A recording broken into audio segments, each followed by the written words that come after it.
Егер бүгін түнде дұға ететін болсаңыз, дұғаңыз қайтарылмайды, міндетті түрде қабыл болады. Неге? Себебі бүгін Бәраат түні. Пайғамбарымыз өзінің хадисінде айтады, 5 түнде жасаған дұғалар қабыл болады, қайтарылмайды. Біріншісі жұма түні, Рағайып түні, Құрбан айт түні, Ораза айт түні және соңғысы Шағбан айының 15-і, яғни бүгінгі Бәраат түні. Енді бұл Бәраат түнінде біз не істеуіміз керек? Пайғамбарымыз тағы хадисінде айтады, Бәраат түнінің түнде құлшылық ғибадатпен, ал күндізін оразамен өткізіңдер деген екен.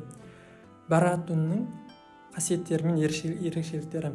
Хикметі бар барлық істер, адамдардың рызықтары, ажалдары, дәл осы сияқты маңызды істердің барлығы бүгін Бәраат түнінде жазылады екен.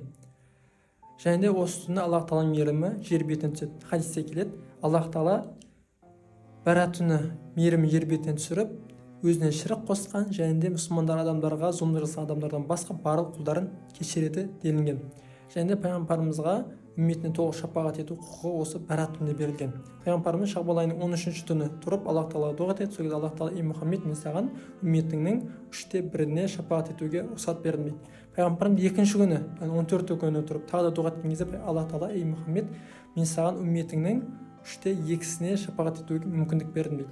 Пайғамбарымыз үшінші түні, яғни Шағбан айының 15-ші түні Бәраат түні тұрып тағы да дұға еткен кезде Аллах Тағала: "Ей Мұхаммед, иесінен қашқан түйе сияқты менен қашқан құлдарымнан басқа барлық үмметіңе шапағат етуге рұқсатымды бердім" деген екен. Егер ақпарат пайдалы болса, жақындарыңызбен бөлісіңіздер.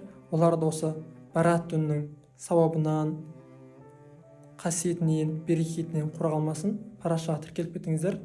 Алдағы уақытта пайдалы ақпараттармен бөлісетін боламыз. Бәраат түні баршаңызға мүбәрәк, құтты, берекетті болсын.